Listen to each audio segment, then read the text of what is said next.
नमस्कार, news our के विशेष कार्यक्रम में आपका स्वागत है। मैं हूं देवेंद्र कुशवाहा। उत्तर प्रदेश के प्रयागराज में कल से शुरू हुए महाकुंभ में आज पहला अमृत स्नान यानी कि शाही स्नान हो रहा है।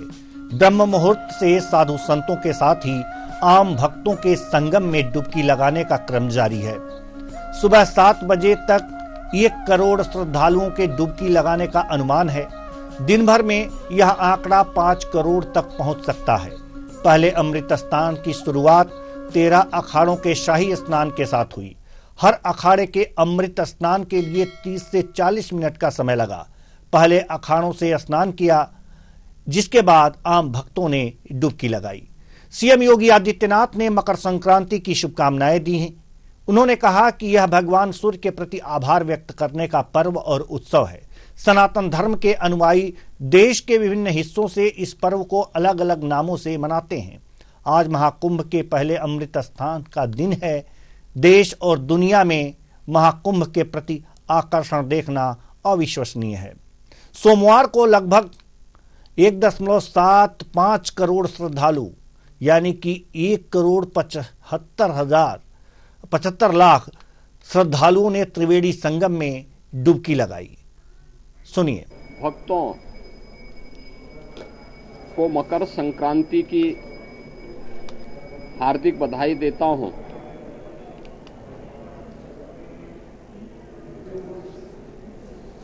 मकर संक्रांति भारत के पावन पर्व और त्योहारों की श्रृंखला का एक ऐसा पर्व है जो जगत पिता सूर्य के प्रति कृतज्ञता ज्ञापित करने का एक उत्सव है। कल ही आपने देखा होगा प्रयागराज में लगभग 1.25 करोड़ श्रद्धालु जनों ने मां गंगा, यमुना और सरस्वती के पावन त्रिवेणी के संगम पे डुबकी लगा करके पुण्य के भागीदार बने। मकर संक्रांति पर श्री पंचायती अखाड़ा महानिर्वाणी और श्री शंभू पंचायती अटल अखाड़े ने सबसे पहले अमृत स्नान किया। दोनों अखाड़ों ने सुबह 5:15 पर कैंप से प्रस्थान किया था। इसके बाद दोनों अखाड़े सुबह 6:15 पर घाट पर पहुंचे। उन्होंने 40 मिनट तक स्नान किया। फिर घाट से 6:55 पर शिविर के लिए प्रस्थान किया। श्री तपोनिधि पंचायती, श्री निरंजनी अखाड़ा और श्री पंचायती अखाड़ा आनंद अमृत स्नान करने वाले दूसरे अखाड़े होंगे। शिविर से उन्होंने सुबह 6:05 पर प्रस्थान कर लिया। वह सुबह 7 बजे घाट पर पहुंचे। दोनों अखाड़े 40 मिनट तक स्नान किया। घाट से प्रस्थान का समय 7:45 और शिविर में पहुंचने का समय है सुबह 8:45। तीसरे स्थान पर सन्यासी अखाड़े अमृत स्नान करेंगे। इनमें से श्री पंचदशना नाम जूना अखाड़ा, श्री पंचदश नाम आह्वान अखाड़ा और श्री पंचाग्नि अखाड़ा शामिल है। शिविर से उनके प्रस्थान का समय सुबह 7 बजे, घाट पर पहुंचने का समय सुबह 8 बजे, स्नान का समय 40 मिनट, घाट से प्रस्थान का समय 8:40 और शिविर में पहुंचने का समय 9:40। 3 बैरागी अखाड़ों में सबसे पहले अखिल भारतीय श्री पंच निर्मोही अन्य अखाड़ा सुबह 9:40 शिविर से निकलकर 10:40 पर घाट पर पहुंचने का समय और 30 मिनट स्नान करने के बाद 11:10 पर घाट से निकलकर 12:10 पर शिविर पहुंचने का समय।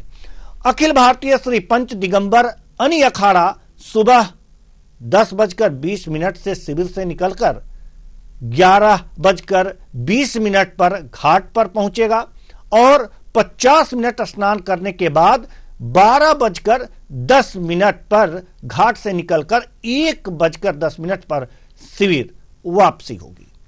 अखिल भारतीय श्री पंच निर्वाणी अनि अखाड़ा सुबह 11:20 पर शिविर से निकलकर 12:20 पर घाट पहुंचेगा। 30 मिनट तक स्नान करने के बाद 12:50 से वापस आएगा और 1:50 पर शिविर में पहुंचेगा। उदासीन सूरी पंचायती नया उदासीन अखाड़ा दोपहर 12:55 पर अपनी छावनी से निकलकर 1:15 पर घाट पर पहुंचेगा। 55 मिनट तक स्नान करने के बाद यह 2:10 पर घाट से निकलकर 3:10 पर छावनी पर पहुंचेगा। इसके बाद श्री पंचायती अखाड़ा नया उदासीन निर्माण की बारी है, जो 1:20 पर छावनी से निकलकर 2:20 पर घाट पर पहुंचेगा।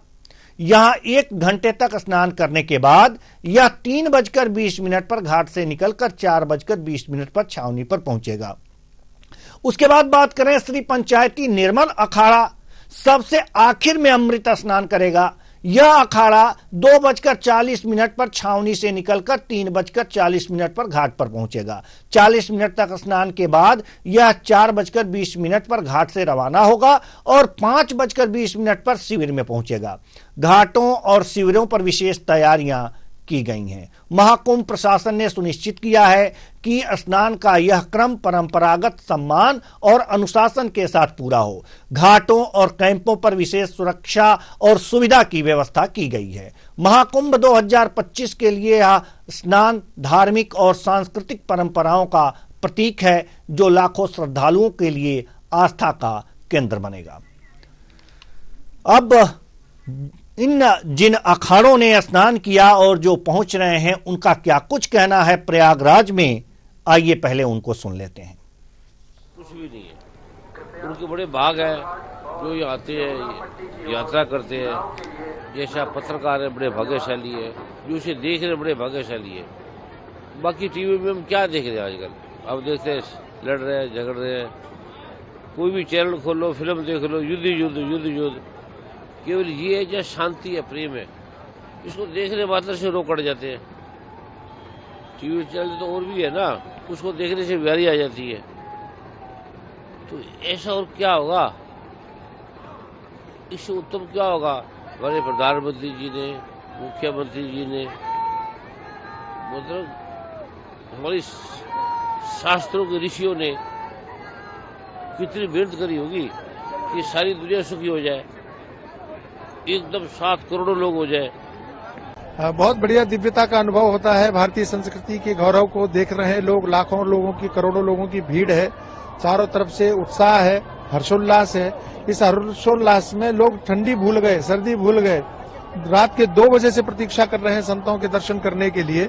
ये अद्भुत दृश्य है, अकल्पनीय दृश्य है, और उन लोगों को यहाँ आकर के देखना चाहिए जो जातिगत भेदभाव करके और हमारे धर्म को दोष देते हैं कि हिंदू धर्म में जातिगत भेदभाव होता है, छुआछूत होती है। उनको देखना चाहिए कि लाखों की भीड़ में, करोड़ों की भीड़ में न कोई ब्राह्मण है, न कोई क्षत्रिय है, न कोई वैश्य है, न कोई शूद्र है। अगर कोई दिखाई पड़ रहा है तो केवल हिंदू दिखाई पड़ रहा है, हिंदू संस्कृति दिखाई पड़ रही है। अमृत स्नान है, किस तरह की ये प्रथा है, कब से चली आ रही है?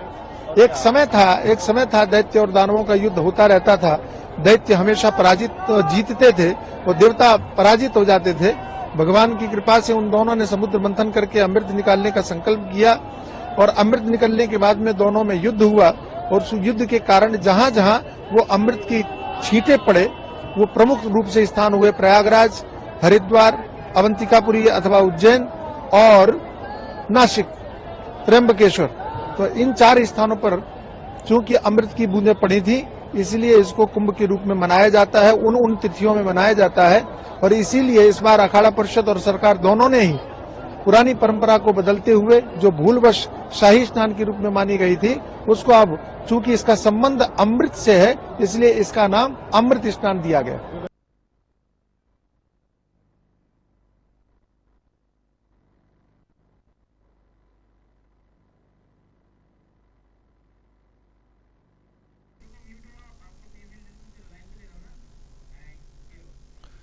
तो ये अमृत स्नान की बात हो रही है, इसका संबंध जो है अमृत से है, इस स्नान का संबंध अमृत से है, इसलिए इसे अमृत स्नान नाम दिया गया है। तमाम अखाड़े जो हैं, सबसे पहले शाही स्नान में यही होता है कि सबसे पहले जो अखाड़े होते हैं वो गंगा में डुबकी लगाते हैं, उसके बाद से जो भक्त होते हैं, जो गृहस्थ आश्रम के वासी होते हैं, जो कुंभ स्नान करने के लिए पहुंचे हैं, उनका नंबर आता है। तो अब अखाड़े का शेड्यूल सरकार ने जारी किया है और प्रशासन ने जारी किया है। उसके अनुसार जो अभी हमने आपको बताया कि कौन सा अखाड़ा, 13 अखाड़े आज जो है स्नान करेंगे एक एक करके, और ये अखाड़े, कुछ अखाड़े स्नान कर चुके हैं और उसके बाद से अब लोगों का भी स्नान यहाँ पर शुरू हो चुका है। और सुबह 7 बजे तक के जो हमारे पास आंकड़े हैं, ये कहा जा सकता है कि करीब करीब 1 करोड़ से ऊपर लोगों ने स्नान कर लिया है। ऐसा माना जा रहा है कि सुबह 5 बजे से ये स्नान शुरू है, 5:20 पर जो विशेष मुहूर्त था उसके बाद से, तो 1 करोड़ के लगभग लोगों ने स्नान कर लिया है। और आज दिन भर में अगर जो माना जाए तो 5 करोड़ लोग स्नान कर लेंगे। ऐसे में सुरक्षा व्यवस्था चाक चौबंद है और ये जो सुरक्षा व्यवस्था है वास्तव में कहा जा सकता है कि एक खूबी है प्रशासन की कि इतने लोग, इतने भारी संख्या में लोग यहाँ पर आए हुए हैं और उनका चाक चौबंद व्यवस्था यहाँ पर किया गया है। हमारे लखनऊ ब्यूरो हेड प्रशांत राव हमारे साथ जुड़ चुके हैं और प्रशांत, हम आपसे ये जानना चाहेंगे कि ये जो अखाड़ों का शेड्यूल जारी किया गया था कि सबसे पहले कौन सा अखाड़ा यहाँ पर स्नान करेगा, पहला अखाड़ा कौन होगा, दूसरा अखाड़ा कौन होगा, तो क्या पहले अखाड़े के स्नान के बाद से ही गृहस्थ लोगों का, क्योंकि अखाड़ों का जो शेड्यूल है वो 4 बजे शाम तक है, इस तरह से कहा जा सकता है, तो पहले अखाड़े के स्नान के तुरंत बाद ही क्या जो गृहस्थ लोग हैं यहाँ पर स्नान करना शुरू कर दिए थे? बिल्कुल देवेंद्र जी, देखिए जिस तरीके से और यहाँ पर सभी लोग हैं वो अपना स्नान है उनका इस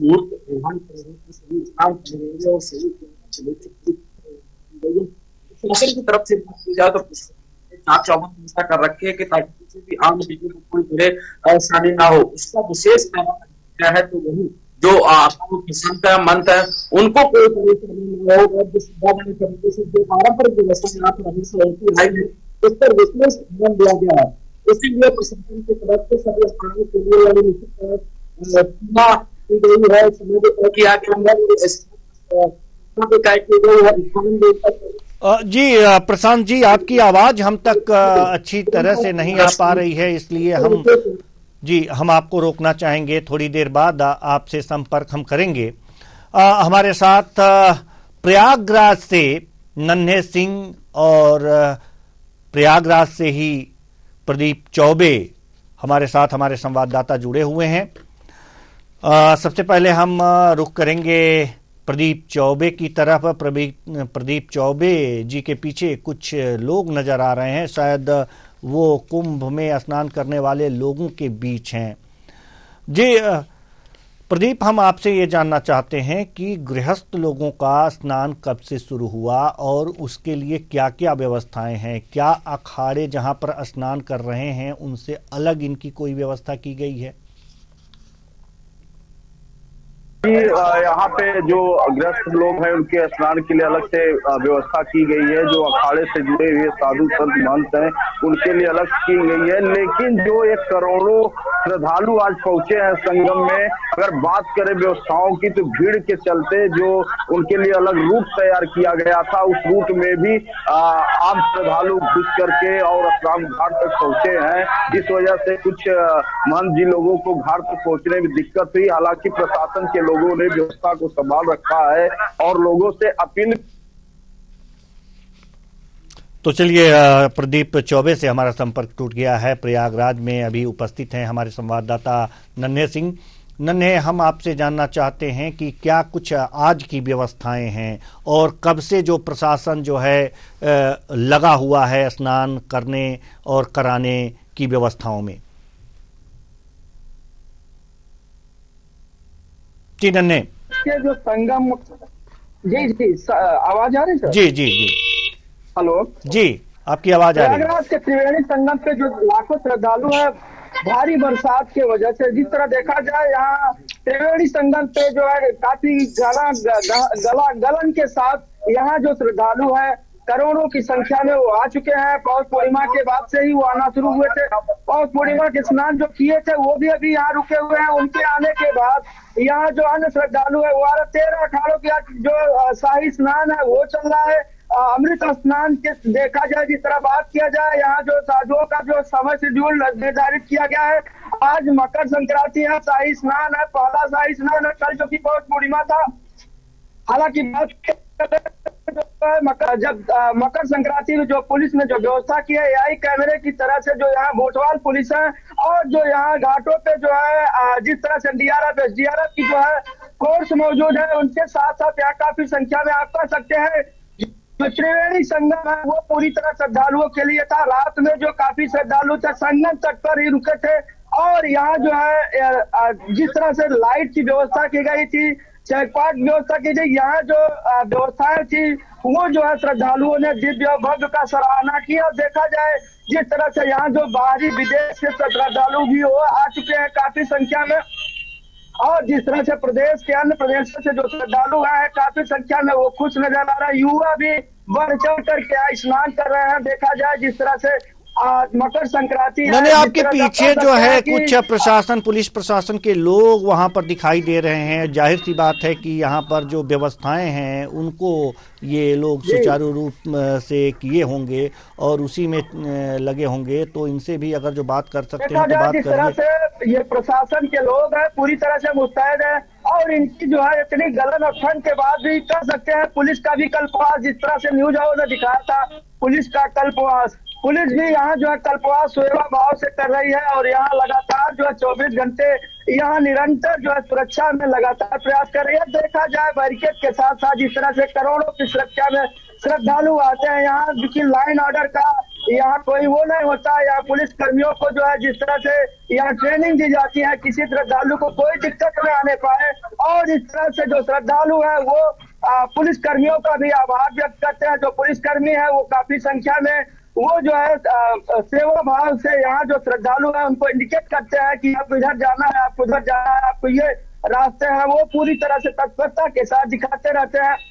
हालांकि बात किया जाए यहाँ जो पुलिसकर्मी है वो चूंकि बात करने के लिए तो तैयार नहीं होंगे, हालांकि इनके जो अधिकारी है वही बाइट देंगे। लेकिन देखा जाए जिस तरह से संगम की त्रिवेणी संगम पे जिस तरह से आज कल पौष पूर्णिमा था, कल करीब 4 बजे लगभग 8 बजे सुबह में 40 लाख श्रद्धालु जो स्नान किए थे, लेकिन 12 बजे तक ये करीब 1 करोड़ तक पहुंचा था और शाम होते होते 1.5 करोड़ पार हो गया। और देखा जाए जिस तरह आज मकर संक्रांति है, मकर संक्रांति पे जो संख्या जो अनुमान लगाया जा रहा है 2 करोड़ से ज्यादा की संख्या में श्रद्धालु जो है यहाँ आ चुके हैं स्नान के लिए, जो है उनकी पूरी व्यवस्था बनाई गई है। देखा जाए जिस तरह यहाँ जो 13 अखाड़े हैं उनकी जो है स्नान चल रहा है, नागा सन्यासी का स्नान हो रहा है, लेकिन सबका शेड्यूल के बाद जो 13 अखाड़े हैं वो अपने अपने टाइम अपने अपने शेड्यूल से निकल चुके हैं, वो कई स्नान कर चुके हैं। देखा जाए जिस तरह से यहाँ जो श्रद्धालु हैं उनकी जो है पूरी तरह सेवा भाव के साथ जो श्रद्धालुओं का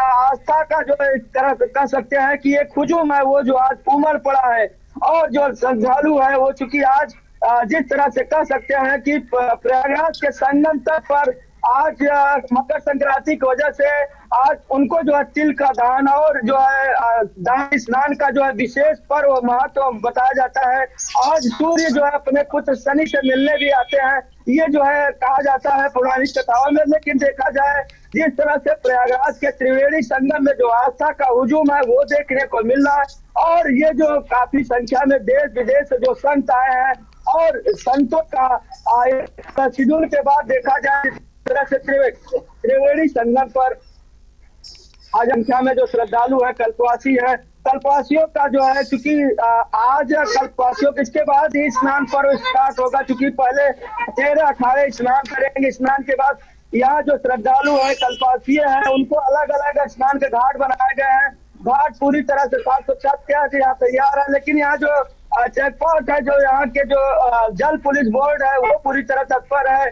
लगातार जो है पैनी नजर बनाए हुए हैं। यहाँ जो घाटों पे लगातार एनडीआरएफ, एसडीआरएफ पूरी तरह से मुस्तैद है। और यहाँ जिस तरह कह सकते हैं कि फायर ब्रिगेड भी पूरी तरह से, यहाँ चूंकि आग जो नाव चलते हैं वो भी पूरी तरह से, कहीं आगजनी का भी रफ्तार हो वो भी पूरी तरह से यहाँ तत्पर है। बुलेट से भी, बाइक से भी, ई बाइक का भी यहाँ प्रयोग किया जा रहा है पहली बार। जी बिल्कुल नन्हे, हम आएंगे आपके पास, हम आपके पास। हमारे साथ लखनऊ ब्यूरो हेड प्रशांत राव भी जुड़े हुए हैं। जैसा कि आज मकर संक्रांति है, पहला शाही स्नान भी है, तो ऐसे में सीएम योगी आदित्यनाथ ने लोगों को शुभकामनाएं दी हैं लखनऊ में, और किन किन नेताओं ने लोगों को शुभकामनाएं दी?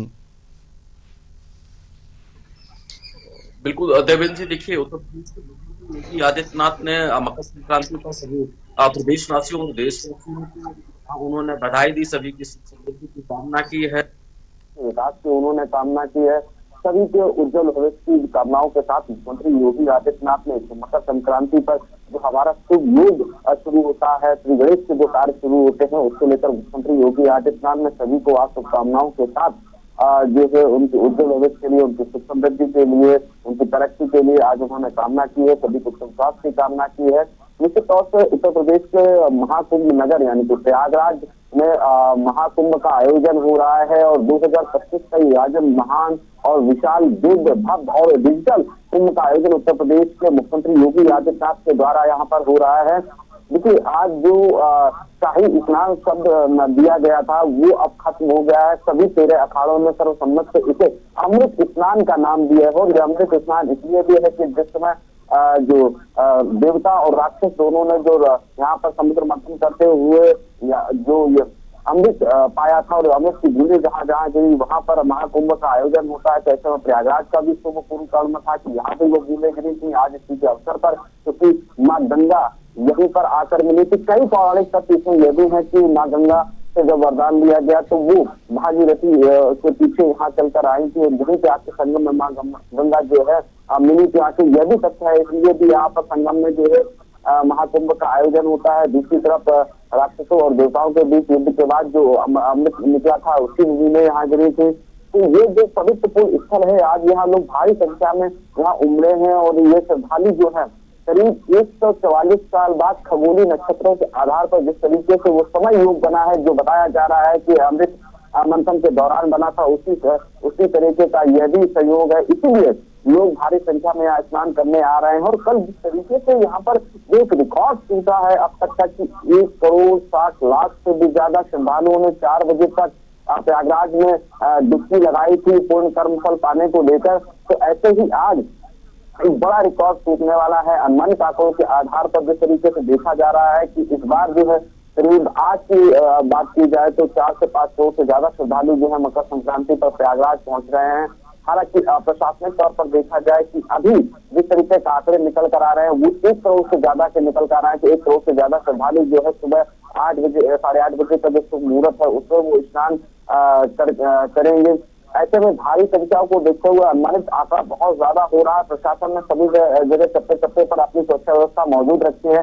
श्रद्धालुओं को कोई परेशानी ना हो उसको लेकर विशेष यहाँ एहतियात के इंतजाम किए गए हैं। दूसरी तरफ क्योंकि बहुत से लोग अपने 4 पहिया वाहन से या 2 पहिया वाहन से यहाँ आते तो उनके लिए उचित पार्किंग की व्यवस्था की गई है।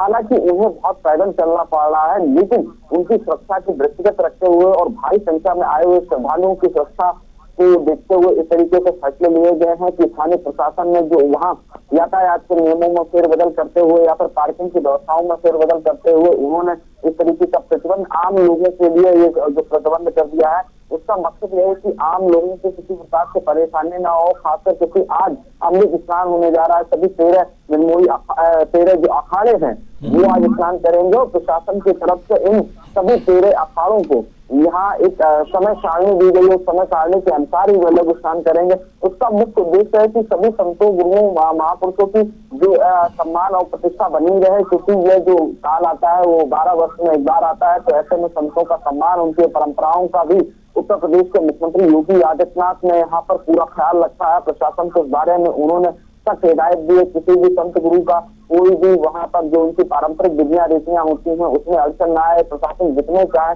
उनकी मदद कर सकता है। और इसीलिए ये समय सारणी दी गई। हालांकि सभी 13 जो अखाड़े हैं उनके प्रमुख हैं, महंत हैं, उन्होंने इसे स्वीकार किया कि उत्तर प्रदेश के मुख्यमंत्री योगी आदित्यनाथ ने उनकी जो परंपराएं हैं उनका सम्मान करते हुए जिस तरीके से व्यवस्थाएं की हैं उससे सभी जो है उत्तर प्रदेश सरकार को प्रशंसनीय रूप में देख रहे हैं। और इसके साथ ही सभी लोग लगातार जो है प्रशासन की भी तारीफ कर रहे हैं कि अब तक के इतिहास में सबसे ज्यादा बेहतर व्यवस्थाएं जो है उत्तर प्रदेश के मुख्यमंत्री योगी आदित्यनाथ की सरकार में और स्थानीय प्रशासन के जरिए यहाँ उन्हें ये सुविधाएं मिल रही हैं। और ये जो समय सारणी जारी की गई है उससे यह बेहतर रहेगा सभी अखाड़ों को का सम्मान, स्नान और जो सम्मान और जो प्रतिष्ठा होती है उसके साथ एक चीज और हम आपसे जानना चाहते हैं प्रशांत, आपसे एक सवाल का जवाब और चाहते हैं हम कि श्री पंचायती अखाड़ा महानिर्वाणी और श्री शंभू पंचायती अटल अखाड़े ने सर्वप्रथम स्नान किया यहाँ पर, तो 13 अखाड़े हैं, 13 अखाड़ों में यही अखाड़ा क्यों? आखिर इसकी क्या विशेषता है कि इन्हें ही सबसे पहले स्नान का सौभाग्य प्राप्त हुआ? जो पौराणिक स्थितियों से जिस तरीके से चली आ रही हैं परंपराएं हैं उसी को निर्वहन करते हुए सभी अखाड़ों की बैठक हुई थी। मुख्यमंत्री योगी आदित्यनाथ की जो बैठक में मौजूद रहे थे और कल भी अखाड़ों के जो महंत हैं उनके बीच में एक समन्वय बैठक हुई। उसके आधार पर इस तरीके से एक प्रक्रिया चली आ रही है कि कौन सा अखाड़ा कब कौन सा अपना स्नान करता है। इसी परंपरा को आज आगे बढ़ाया गया है और यही क्रम परंपरा के आधार पर सभी को यह समय सारणी दी गई है जिस तरीके से आज सब लोग स्नान करेंगे। देखिए ये जो अखाड़े हैं उन्होंने जो अमृत स्नान तो मुहूर्त में किया है और उसके बाद भी फिर गृह जो लोग शुरू होंगे और फिर इसके बाद इनके जो अनुयायी हैं वह सभी जो अपना स्नान शुरू करेंगे। कुछ लोग कर चुके हैं। निश्चित तौर से देखिए जो विधियां और रीतियां जो परंपराएं हैं उसको आगे बढ़ाने का काम किया गया है। इसमें अभी कोई नई बात निकल कर नहीं आई है, ना ही कोई तरीके की नई बात बताई गई। हाँ, निश्चित तौर से जो एक स्नान में शाही शब्द जोड़ा गया था उसको सभी 13 अखाड़ों ने सर्वसम्मत से उसको हटा दिया है और इस शाही शब्द को हटाते हुए अमृत स्नान नाम दिया गया है। हालांकि यदि प्रेरित होता है कि आजादी के 75 वर्ष बाद जिस तरीके से प्रधानमंत्री नरेंद्र मोदी ने पूरे देश में अमृत काल मनाया था, अमृत वर्ष मनाया था, उसी क्रम में क्योंकि 75 वर्ष यानी कि हमारी आजादी को हो गए हैं और फिर महाकुंभ आया है, तो ऐसे में संतों ने भी इसे अमृत स्नान नाम दिया है। सभी जो वहाँ संत महंत गुरु पहुंचे हैं उन्होंने इसे अमृत नाम दे दिया है। हम आजादी की 75वीं वर्षगांठ को भी जो है मना रहे हैं और इसके साथ ही साथ क्योंकि अभी आगे गणतंत्र दिवस भी आ रहा है, निश्चित तौर से कई अगर यहाँ देखे जाए तब एक साथ जो है देवेंद्र जी इकट्ठे हो रहे हैं, इसलिए यह नाम भी है संतों ने इस बार बदल दिया है, शाही हटा दिया है, शाही की जगह उन्होंने अमृत स्नान इसलिए भी किया है क्योंकि खगोली घटाएं भी 144 वर्ष बाद इसी तरीके से हो रही है जिस तरीके से समुद्र मंथन के समय यहाँ पर बताया गया था कि इन घटनाओं को, इन ग्रहों की जो दशा थी वो इस समय इस स्थिति पे थी। इसीलिए यह जो अमृत काल यानी कि अमृत स्नान है वो 144 वर्ष बाद इस तरीके से आ रहा है। तो ये नाम जो है उन्हीं घटनाओं के आधार पर यहाँ पर बदले गए हैं और ये जो पूर्ण प्रताप पूर्ण फल पाने को लेकर वहाँ स्नान करने को पहुंच रहे हैं। यह सबसे जो कहा जाए कि सुखद और सबसे संवर्धक और सुरक्षात्मक ये जो है अब की बार का यहाँ पर कुंभ आयोजित किया जा रहा है। दूसरी तरफ केवल हम यही देख रहे हैं बल्कि जो उत्तर प्रदेश का पश्चिमी क्षेत्र है वो हरिद्वार की तरफ भी स्नान करने जाता है। वहां भी उत्तर प्रदेश के मुख्यमंत्री योगी आदित्यनाथ ने बेहतर व्यवस्थाएं कर रखी हैं क्योंकि सहारनपुर से आगे हरिद्वार है, तो हरिद्वार और यानी कि उत्तर प्रदेश उत्तराखंड के बॉर्डर पर भी सभी श्रद्धालुओं के आने जाने को लेकर प्रशासन ने बेहतर व्यवस्थाएं कर रखी है। दोनों राज्यों की सरकार ने आने वाले श्रद्धालुओं, भक्तों और संत गुरुओं के लिए भी वहाँ आओ भगत को लेकर, उनके सम्मान को लेकर, उनके स्वागत को लेकर बेहतर इंतजाम किया है। पूरे देश की प्रदेश की निगाहें प्रयागराज की तरफ भी है, लेकिन वहीं दूसरी तक उत्तराखंड सरकार के द्वारा हरिद्वार में भी महाकुंभ का आयोजन है और वहां भी लोग स्नान करने जाते हैं भारी संख्या में। और खासकर उत्तर प्रदेश की बात की जाए, पश्चिमी इलाकों की बात की जाए, क्योंकि यह भी मान्यता है कि जब देवताओं और असुरों में जब यहाँ युद्ध हुआ था यानी कि ये जो अमृत पाने को लेकर, तो हरिद्वार में भी ये बूंदे गिरी थी, वहां भी महाकुंभ का आयोजन होता है। तो पश्चिम के क्षेत्र के लोग भारी संख्या में जो हरिद्वार में पहुंचते हैं, उत्तराखंड उत्तर प्रदेश की संस्कृति, कला, परंपरा दोनों वहां का मिलन होता है इस अवसर पर। तो राज्य सरकार जो उत्तर प्रदेश की है वो दोनों जगह विशेष व्यवस्थाएं कर रखी हैं। महा आयोजन हो रहा है, ये जो महा आयोजन प्रयागराज में हो रहा है उसका भी एक तरीके से कहा जाए कि बहुत अच्छा आयोजन हो रहा है। उत्तराखंड सरकार ने भी हरिद्वार में बहुत विशाल तैयारियां कर रखी हैं। दोनों सरकारों ने जिस तरीके से ये जो सनातनी परंपरा है, सनातनी परंपरा के साथ अद्भुत समागम दिखाई दे रहा है। ना कोई जाति बंधन है, ना कोई किसी तरीके का पंथ बंधन है। वहाँ हर जो भी श्रद्धालु है, जो भी इस 144 साल बाद होने वाले महाकुंभ का पूर्ण प्रताप चाह रहे हैं, और इसके साथ ही जो सन्यासी योग हैं या फिर जो तांत्रिक विधियां करते हैं, साधना करते हैं, वह लोग भी भारी संख्या में स्नान करने पहुंचे हैं, क्योंकि इन खगोलीय घटनाओं के आधार पर जो ग्रह नक्षत्र बदल रहे हैं और तमाम जो शुभ यहाँ पर मुहूर्त बताए गए हैं, जो समय बताया गया है, वो बहुत ही लाभकारी है। जो आचार्य हैं उन्होंने भी कहा कि अब की बार का जो ये होने वाला है महाकुंभ, और जिस तरीके से जो तिथियां पड़ रही हैं, तिथियां सबसे ज्यादा शुभ है, आने वाले समय में भारत के लिए, भारत के लोगों के लिए बड़ा ही जो है भविष्य जो है यहाँ उज्जवल होने वाला है। भारत देश हमारा सोने की चिड़िया बने, इसके लिए विकसित होने वाला है। देश में एक नई क्रांति आएगी, इस तरीके की जो है बातें कही जा रही हैं। तमाम जो चीजें हैं वो इस महाकुंभ के बाद निकल कर आएंगी और सभी के लिए जो है सुख समृद्धि और देश की तरक्की के लिए भी रास्ते खुलेंगे। इसीलिए ये खगोलीय घटनाओं के आधार पर लगातार जो है यहाँ पर भविष्यवाणी की जा रही है। जी प्रशांत जी, हम आपके पास आएंगे। हमारे साथ प्रयागराज से हमारी संवाददाता अर्चना धिंगरा भी वहां संगम स्थल पे पहुंची हुई हैं। प्रदीप चौबे जी भी वहीं हैं, नन्हेर सिंह जी भी वहीं हैं। तो हम रुक करेंगे अब अर्चना धिंगरा जी के पास। जी अर्चना, क्या आज जो सुबह से स्नान वहां पर प्रयागराज में शुरू हुआ है, अमृत स्नान ये इसे नाम दिया गया है, शाही स्नान को हटा करके अमृत स्नान कहा गया है, तो इस अमृत स्नान में आपको क्या क्या खूबियां देखने को मिली हैं? जी अर्चना। जी बिल्कुल देवेंद्र जी, आपको बताना चाहूंगी जिस तरह से खूबियां देखने को मिल रही है, वैसे ही ग्राउंड पर मैं हूँ, थोड़ी बहुत कमियां भी नजर आ रही हैं।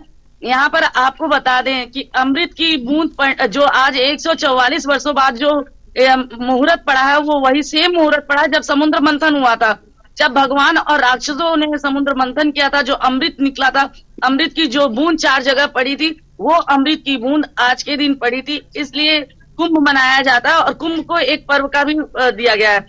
यहीं पर आज जो पहला स्नान है उसको अमृत स्नान का नाम दिया गया है। यही आपको देवेंद्र जी बताना चाहूंगी कि करोड़ों की संख्या में श्रद्धालु नहाने आए हुए हैं, यहाँ पे स्नान श्रद्धा की डुबकी लगाने आए हुए हैं। लेकिन कुछ श्रद्धालुओं को ग्राउंड रिपोर्ट अगर हमने जाना तो बहुत सारी तकलीफों का सामना करना पड़ रहा है। जी देवेंद्र जी, मेरे साथ कुछ श्रद्धालु भी जुड़े हुए हैं। जी जी, बात कीजिए इनसे जो आपके पास। जी बिल्कुल, मैं बात करना चाहूंगी। आपका नाम क्या है? आनंद गुप्ता। आनंद गुप्ता जी, आप कहाँ से आए हैं? हैदराबाद से। अच्छा, आप हैदराबाद से आए हैं, तो क्या प्रॉब्लम हो रही है आपको? हमको प्रॉब्लम है, कल हम 13 तारीख को आए थे, गाड़ी घुमाते घुमाते हमको 7 घंटे लगा दिया, फिर भी पुलिस वाले ने वहीं रोक दिया। अगर मैं गाड़ी आगे नहीं जाने देता, गाड़ी वहां रोकते, आगे कोई साधन तो होता ना, परेशानी सीट पे सामान रखो और चल दो, नहीं तो अपने वापिस जाओ, क्यों आएंगे इतनी भीड़ के अंदर। प्रशासन के ऊपर देखा जाए तो बहुत ज्यादा पुलिस वाले तंग कर रहे हैं।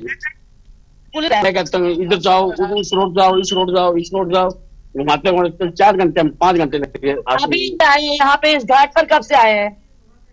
सुबह 5 बजे से चली आ रहे हैं, कभी इधर जाओ, कभी उधर जाओ, इधर नहीं जाते, उधर नहीं जाते। देखिए प्रशासन को अपने हिसाब से, जैसे अर्चना जी जैसे प्रशासन है अपने हिसाब से वो सारी चीजें मैनेज करता है, तो इसमें थोड़ी बहुत कठिनाइयां हो सकती हैं, लेकिन अव्यवस्था उत्पन्न न हो, इसलिए ये थोड़ी सी दिक्कतें तो सहनी पड़ती हैं आम आदमी को। इसमें बहुत बड़ी बात नहीं है अर्चना जी, ये बहुत बड़ी बात नहीं है। अगर जो व्यवस्था को व्यवस्थित करना है तो आपको भी सहयोग करना पड़ेगा। ये नहीं है कि आप गाड़ी लिए और दंदनाते हुए निकल जाएं, घाट पर निकल जाएं। उसके लिए कुछ पुलिस प्रशासन ने व्यवस्थाएं कर रखी हैं, और उस व्यवस्था के अनुसार अगर जो आपको थोड़ी बहुत असुविधा हो रही है तो उसको भी आपको सहन करना होगा, क्योंकि ये आपका आयोजन है, सरकार का आयोजन है, आपके लिए किया जा रहा है।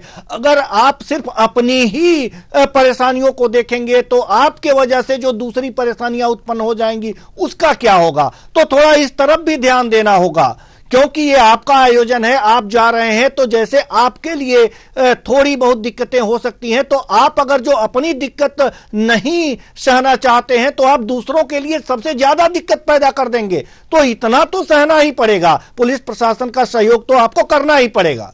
जी अर्चना जी। पुलिस प्रशासन ने भी तो पब्लिक का सहयोग करना चाहिए ना।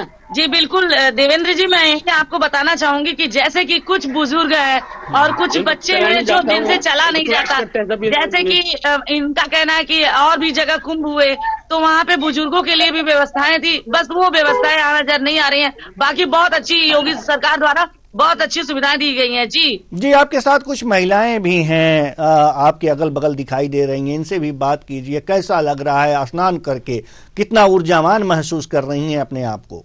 घर में रहे वो सब इनका कहना है कि 5 बजे से ये आई हुई हैं। जी आपका नाम क्या है? मैं ममता गुप्ता हैदराबाद से हूँ। 5 बजे से हम यहाँ आए हुए हैं।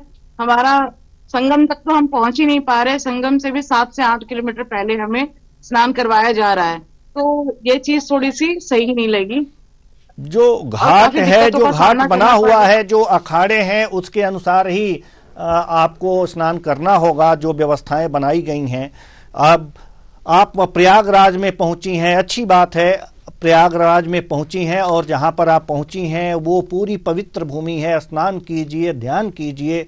ये ऐसा नहीं है कि जहां अमृत गिरा है सबको वहीं स्नान करना है, ऐसी बातें नहीं है। हाँ, संगम तट पे स्नान करना चाहिए, ठीक है, अच्छी बातें हैं। चलिए हम रुख करते हैं अपने संवाददाता नन्हे सिंह के पास रुख करेंगे। नन्हे सिंह, जैसा कि अभी आप देख रहे हैं कि देखिए जो भी व्यवस्थाएं हैं हम लोगों को भी करनी होती हैं, अपनी भी व्यवस्थाएं सारी, जो कहाँ स्नान करना है, कब स्नान करना है, सारे शेड्यूल भी तय किए गए हैं, अखाड़ों के भी शेड्यूल तय किए गए हैं।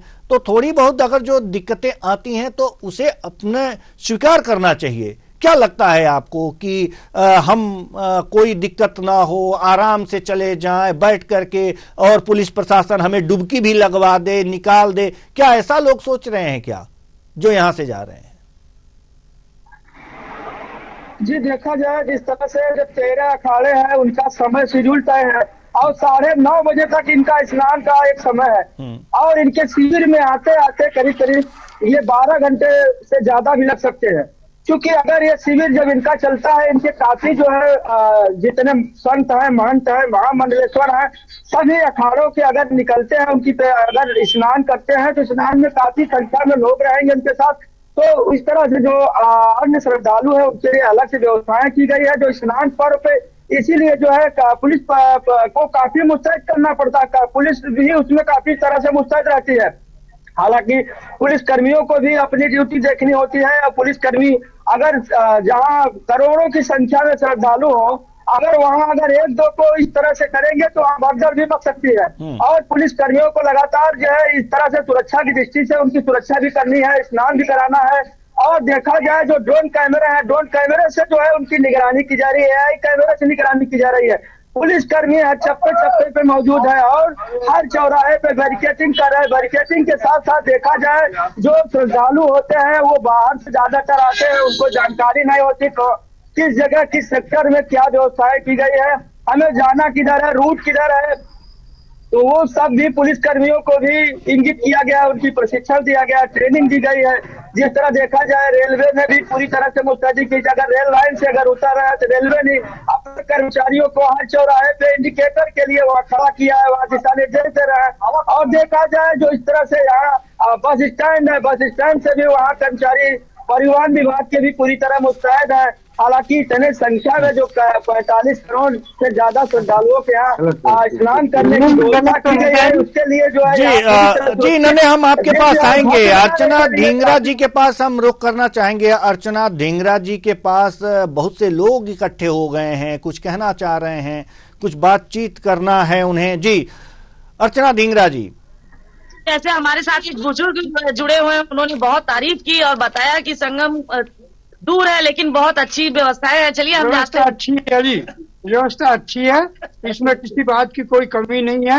अब ऐसे तो पब्लिक के लिए जो मर्जी कर दो, वो भी कमी रहता है। ऐसी कोई बात नहीं है, बहुत सुविधा है, खाने पीने की भी बहुत लंगर खुले हुए हैं और किसी बात की कोई कमी नहीं है। योगी और मोदी को बहुत जिंदाबाद है हमारी। हर हर महादेव, हर हर महादेव। जी, कुछ और लोग हैं, कुछ और महिलाएं हैं, आप बात कीजिए। अमृत स्नान करके ये लोग आ रहे हैं, कैसा अमृत स्नान में कैसा लग रहा है आपको? बहुत अच्छा लग रहा है, बहुत बढ़िया लग रहा है। तो क्या आपको कोई असुविधा लग रही है वहाँ पे? नहीं, कुछ नहीं, कोई तो सुविधा नहीं, पूरी सुविधा है, सब चीज है, हर चीज बहुत अच्छा। ठीक, धन्यवाद। जैसा कि देवेंद्र जी आपको बताना चाहूंगी, यहाँ लोगों ने बताया कि सुविधाएं अच्छी है, थोड़ी सी तकलीफ देखनी पड़ रही है, लेकिन उन तकलीफों का सामना करना पड़ेगा क्योंकि संगम में अमृत स्नान भी लेना पड़ेगा, तो थोड़ा सा तो चलना पड़ेगा और पुलिस प्रशासन का सहयोग देना पड़ेगा। भीड़ न हो, भगदड़ न हो, इसलिए प्रशासन द्वारा घाटों की व्यवस्था की गई है और अलग तरीके से लोगों को भेजा जा रहा है। बस थोड़ी सी असुविधा ये है कि बुजुर्गों द्वारा जो चला नहीं जा रहा है, उनको यही कहीं ना कहीं कष्ट हो रहा है कि हमारे लिए कुछ गाड़ियों की सुविधा होनी चाहिए थी। जी, गाड़ियों की सुविधा होनी चाहिए थी। चलिए, लेकिन जो भी लोग स्नान करके आ रहे हैं बहुत ही प्रसन्नचित्त नजर आ रहे हैं।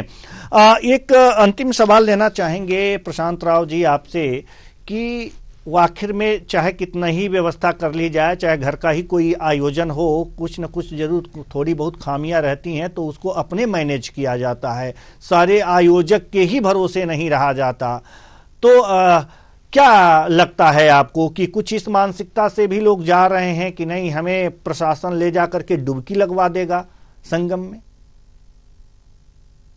देखिए, जो भी भक्त प्रयागराज में यहाँ पर संगम में आ रहे हैं, यानी कि महाकुंभ में शामिल होने आ रहे हैं, और उनको जागरूक करने को लेकर, उनकी सुविधाओं को लेकर और उनकी तमाम व्यवस्थाओं को लेकर उत्तर प्रदेश के सूचना निदेशक कृष्ण सिंह जी ने वो व्यवस्थाएं कर रखी है जो इतिहास के काल में आज तक नहीं हो पाई हैं। मैंने कई बार अपने चैनल के माध्यम से जो हमारे श्रद्धालु हैं, भक्त हैं, उनको कई बार बताया कि उत्तर प्रदेश सरकार ने दिव्य और भव्य कुंभ के साथ डिजिटल कुंभ का भी आयोजन किया है। डिजिटल कुंभ का यही एक मकसद है कि सभी लोगों को सटीक जानकारी मिल सके कि कहाँ कब कौन सा स्नान हो रहा है, हमें कैसे पहुंचना है, किन किन व्यवस्थाओं का ध्यान रखना है, कौन कौन से नियम बनाए गए हैं और श्रद्धालुओं को, भक्तों को क्या क्या सुविधाएं मिल रही, सब चीज ऑनलाइन है। किस मार्ग से उन्हें कहाँ पर पहुंचना है और किस मार्ग से वो आ रहे हैं और किस रास्ते से वहां पहुंचेंगे, पार्किंग की व्यवस्था कहाँ होगी, उसके आगे का पूरा रूट मैप क्या होगा, इसको लेकर उत्तर प्रदेश सरकार है वो भी बहुत तकलीफ है कि मैपिंग के माध्यम से लोग बड़े आसानी से जो है संगम तक पहुंच सकते हैं, महाकुंभ में शामिल हो सकते हैं। निश्चित तौर से लोग देखिए आ तो रहे हैं, लेकिन अभी भी अनिविधता दिखा रहे हैं। उत्तर प्रदेश सरकार ने पूरी डिजिटल टेक्नोलॉजी के माध्यम से व्यवस्थाएं कर रखी हैं और जब भी हम अपने प्रदेश में किसी भी जगह जा रहे होंगे तो प्रमुख चौराहों पर जो महाकुंभ की होर्डिंग्स लगाई गई हैं उत्तर प्रदेश सूचना एवं जनसंपर्क विभाग की तरफ से, इसमें भी QR स्कैनर उसमें लगाए गए हैं। उसके माध्यम से जैसे ही हम स्कैन करेंगे तो हम सारी सटीक जानकारियां ले सकते हैं। लेकिन लोग जिस तरीके से यहाँ भीड़ के साथ आ रहे हैं, अगर थोड़ी भी जागरूकता दिखाएं, प्रयागराज के जनपद के आसपास हजारों की संख्याओं में, लाखों की संख्याओं में होर्डिंग्स लगाई गई, उनमें QR स्कैनर बने हुए, 3 स्कैनर बने हुए हैं। और वहीं उत्तर प्रदेश के मुख्यमंत्री योगी आदित्यनाथ सरकार द्वारा सभी समाचार पत्रों में भी ये जो है विज्ञापन के माध्यम से छपवाया गया ताकि लोग इस QR को स्कैन करें। स्कैन करने के बाद सारी जो सुविधाएं मिल रही हैं श्रद्धालुओं को, उसकी जानकारी हो सके। यहाँ 13 सेक्टर स्वच्छता को देखते हुए बनाए गए हैं और ये 13 सेक्टर कहाँ कहाँ कैसे कैसे जोड़ते हैं, क्या क्या प्रबंध किए गए, सारी जानकारी डिजिटल माध्यम से उत्तर प्रदेश सरकार के पोर्टल पर है। वहीं महाकुंभ 2025 ऐप भी बनाया गया, उसके माध्यम से भी लोग जानकारियां ले सकते हैं। हम न्यूज आवर के माध्यम से अपने सभी देशवासियों, प्रदेशवासियों, सनातन संस्कृति से जुड़े लोग जो आस्थावान है, जो इस महाकुंभ प्रयागराज 2025 में शामिल होने जा रहे हैं, उनसे यही अपील करते हैं कि उत्तर प्रदेश सरकार ने डिजिटल महाकुंभ भी आयोजित किया है तो उसका भरपूर लाभ है ताकि आप इन असुविधाओं से बच सकें। सरकार ने जो भी सुविधाएं दी है, और रही बात जो लोग कुंभ में कह रहे हैं कि हम बहुत पैदल चल रहे हैं, उसके में भी करीब 2 किलोमीटर से भी कम का प्रबंध वहां किया गया है। कहाँ किसको पार्किंग करनी है, पैदल चलने वाले यात्री किस रूट के माध्यम से वहां जा सकते हैं, इसलिए गूगल मैप का भी प्रयोग कर सकते हैं। जैसे ही आप प्रयागराज पहुंचेंगे तो बड़ी बड़ी होर्डिंग्स लगाई गई है, जगह जगह बड़े बड़े जो मैप लगाए गए यानी कि नक्शे लगाए गए, नक्शों को देखकर भी आप आगे बढ़ सकते हैं। लेकिन हमें स्वयं जागरूक होना पड़ेगा। प्रशासन ने सारे प्रबंध वहां किए हैं, लेकिन इन प्रबंध का फायदा भी हमें अपनी मानसिक बुद्धि के आधार पर भी लेना होगा कि सरकार ने इस महाकुंभ को आयोजित करने को लेकर जिस तरीके से प्रचार प्रसार किया है, खासकर उत्तर प्रदेश सूचना एवं जनसंपर्क विभाग के प्रमुख सचिव संजय प्रसाद जी और उसके साथ जो IAS है निदेशक हैं किशन सिंह जी और जो यहाँ पर AD है अंशुमान त्रिपाठी जी एडिशनल डायरेक्टर, उनके द्वारा जिस तरीके से यहाँ आम लोगों की सुविधाओं को लेकर जागरूकता अभियान करीब 2 महीने से चलाया जा रहा है। सभी जिलों में, सभी जिलों के प्रमुख चौराहों पर बड़ी बड़ी होर्डिंग्स लगाई गई, उसमें QR स्कैनर बनाए गए और लिखा गया है उसमें कि इसको स्कैन कर अधिक जानकारी प्राप्त करें। लेकिन हम लोग जिस तरीके से इस होर्डिंग्स में केवल फोटो देखकर आगे बढ़ जाते हैं, इसलिए इन QR स्कैनर को हम लोग अगर स्कैन करेंगे उसके माध्यम से भी हमें तमाम जानकारियां मिलेंगी। वहीं पर्यटन विभाग ने भी ऐप जारी किया, उसके माध्यम से हमें ठहरने की व्यवस्थाएं मिलेंगी, कहाँ हम कैसे ठहर सकते हैं, यह भी व्यवस्थाएं सुनिश्चित करने को लेकर उत्तर प्रदेश सरकार की तरफ से जो ऐप है या वेबसाइट है उसके माध्यम से हम तमाम सफेद जानकारियों के आधार पर आराम से संगम में महाकुंभ में स्नान कर सकते हैं। इसको लेकर जो है उनको स्वयं जागरूक होना पड़ेगा और सरकार के द्वारा जो होल्डिंग पोस्टर्स लगाए गए हैं उसमें जो भी नियम वहां बताए गए हैं या जो भी सुविधाएं बताई गई उनका उन्हें पालन करना होगा, अनुसरण करना होगा, तभी इन दुख दुविधाओं से वो बच सकेंगे। अर्चना जी के पास जिस तरीके से श्रद्धालु बता रहे थे तो वो संगम में जिससे पहुंचे उसको लेकर एक रूट मैप तैयार किया गया है। गूगल पर भी स्पेशल कुंभ क्षेत्र यानी मेला क्षेत्र के लिए स्पेशल मैपिंग है, अगर उसको सर्च करेंगे उसके माध्यम से आपको जिस और भी जागरूकता रखनी पड़ेगी कि क्या क्या व्यवस्थाएं हुई हैं, तब जाकर के आप अच्छी तरह से आप जा सकते हैं। लेकिन अगर जो जागरूक नहीं है, व्यवस्थाओं की आपको जानकारी नहीं है तो परेशानी तो उठानी पड़ेगी। तो फिलहाल बहुत बहुत धन्यवाद सभी हमारे जो संवाददाता और ब्यूरो हेड जो हैं इस तमाम जानकारी के लिए। तो मकर संक्रांति और शाही स्नान का दौर है, लेकिन वक्त हो चला है एक छोटे से ब्रेक का। ब्रेक के बाद पुनः वापस आएंगे और बताएंगे कि मकर संक्रांति के अवसर पर कहाँ कुछ क्या हो रहा है।